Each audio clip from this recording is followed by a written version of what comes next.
রাজ্যে পুরোদস্তুর আমের মরশুমে এখন কৌতূহলের বিষয় এবছর আম পিটিশনে কোন আম এগিয়ে রয়েছে, কোন আমের উৎপাদন বেশি, কোন আম তুলনায় কম। বাংলায় মালদহ, মুর্শিদাবাদ, নদিয়া, হুগলি ও উত্তর চব্বিশ পরগনা জেলা আম উৎপাদনে উল্লেখযোগ্য। মুর্শিদাবাদে বিখ্যাত রানী, ভবানী, চম্পা, বিমলি, গোলাপখাস, শাহদুল্লাহ, ইনায়েত পসন্দ এবং কোহিতুর। মালদহের বিখ্যাত লক্ষণভোগ, গোপালভোগ, ফজলি, ল্যাংড়া ও হিমসাগর। নদিয়ায় হিমসাগর ও আম্রপালি। এছাড়াও কিছুটা চাষ হয় গোলাপখাস, সিঁদুরি, চ্যাটার্জি ও ল্যাংড়া জাতের। হুগলি ও উত্তর চব্বিশ পরগনাতে হিমসাগর, ল্যাংড়া, কাঁচামিঠা ও বোম্বাই। কোন আমের ফলন কত?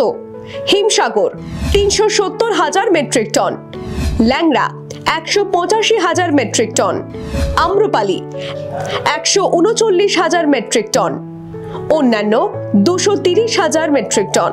২০২৫ সালে বাংলায় আমের মোট ফলন প্রায় ৯,২৫,০০০ মেট্রিক টন। এবার হিমসাগর সর্বাধিক, সবচেয়ে বেশি উৎপাদন হয়েছে মালদহে। সেখানে ৪৫,০০০ মেট্রিক টন হিমসাগর আমের চাষ। Bureau report, the wall.